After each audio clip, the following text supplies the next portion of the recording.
Today I'm going to show you how to use a metal lining guide. So you're going to use a very good tipped pencil, and in this sharp edges you're going to put this side there, and you do it like that, there, or you can use it here.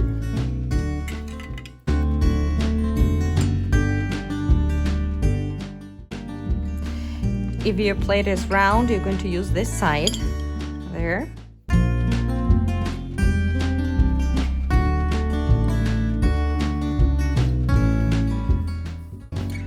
You can also use them for these mugs, so you put it there